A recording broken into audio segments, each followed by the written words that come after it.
MD, a Minneapolis-born author who bloomed in Houston's art scene and returned home with her sharper pen and a softer heart.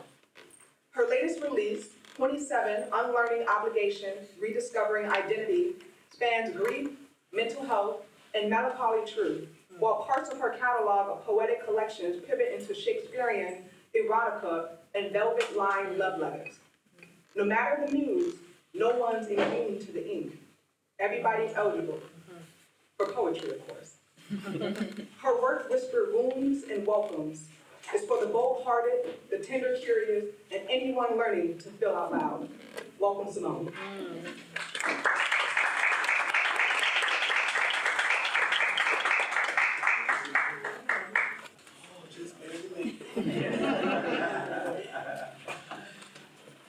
Y'all thank both my parents for my It's pronounced Simonét poetry. I wrote this book grieving my grandmother, and all the pieces put on my heart to perform. She will want me to release this.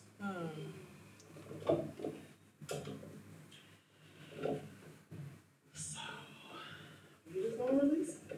I was my grandmother's caregiver for the last 6 years of her life. Had a lot of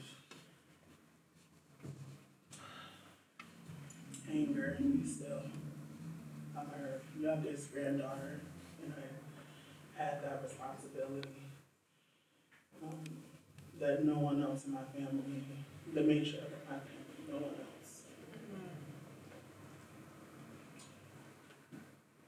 did their due diligence in my eyes. So, from this on 3 poems, maybe 4. Okay. Maybe 4. I'm leaning on. There's one I want to do. But it's funny. My other grandmother. This is my maternal grandmother. My paternal grandmother. I had to make her a big print copy of my book so she could read it, so she could support me. And so this is the one I'm reading. So hopefully the both of them, between the both of them, living and gone, give me what I need to get through this. The weight is not the same. They call it a shared loss, as if we are drowning in the same sea. But I know the difference between treading water and being tied to the wreckage. I've been unfastening myself finger by finger, breath by breath, learning that duty is not devotion, that love does not have to be servitude. And yet, grief is still heavier than my hands can hold. They weep and then walk away. But I remain where I always was, the one who bore the burdens, the one who held the walls up long after they were meant to fall. Their sorrow is clean, a quiet ache, a passing storm that leaves behind clear skies. Mine is marrow deep, thick with exhaustion, shaped by years of giving more than I have. And so when they say we all lost something, I say nothing, only nod. Because what I lost was never just them, but myself too.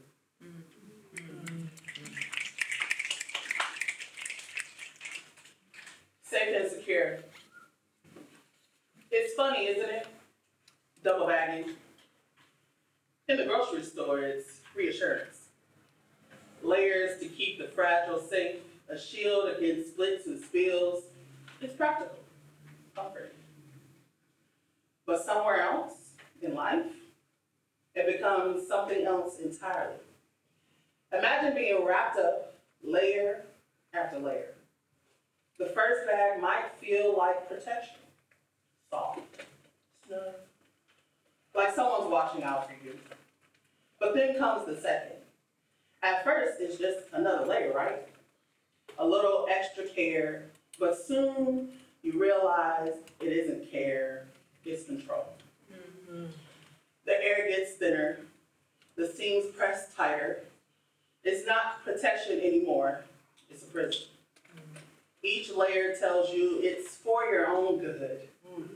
This is how I keep you safe, it says. The safety starts to taste like suffocation. And you wonder if you ever asked for this kind of protection in the first place. Double bagging holds you in place, manipulates you with its weight. You can't move without the crinkle of its grip reminding you that someone else has decided how much you need to be kept together. And the irony, all those layers that were meant to keep you from falling apart, now they're the reason you're breaking, piece by piece, in silence.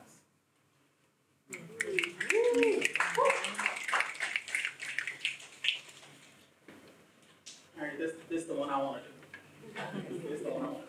Hidden in plain sight. I sit between the lines of your conversations. I have formed thought you never say aloud. My name is dust on your bookshelf, settling, waiting, never wiped away. I move like light through a stained glass window, fractured, scattered, never whole. You walk through me without a shiver, never noticing the cold I leave behind. My laughter evaporates before it reaches your ear, a ghost of sound, a breath of almost. I wave, and the air shifts, but you never turn. I speak, and the silence swallows me whole. Once, I tried to make myself loud, wore colors too bright, words too sharp. But even then, your eyes slid past me like rain down a window pane.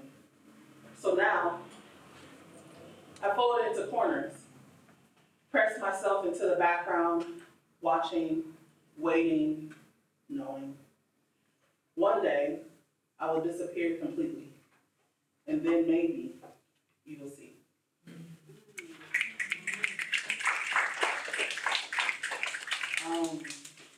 Can I do one more?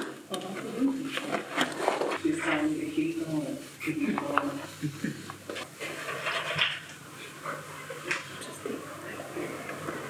Okay. Understand. The mirror remembers. The mirror does not lie, but it does forget. It holds my face like a fading photograph, a reflection worn thin by years of doubt, a ghost of who I thought I should be. I learned to avoid its gaze, to blur the edges of my own image, as if I could erase the echoes of voices that told me I was not enough. Validation was a language I never learned, and reassurance, a luxury I was too afraid to ask for. But the mirror remembers. It remembers the child who dreams without fear of the world's sharp edges, the girl who didn't flinch at her own reflection, who stood as if she belonged everywhere. It remembers even when I forget. Now, I stand here, eyes meeting eyes, and I feel the weight of reclaiming. The path to myself is jagged, strewed with the debris of old beliefs, but I walk it anyway. I speak words I was never told. You are worthy. You are whole. You are enough.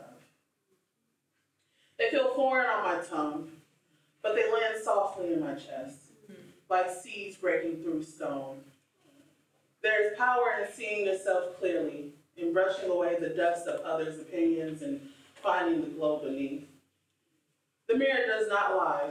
It simply waits, patient and still, for me to remember what it has always known.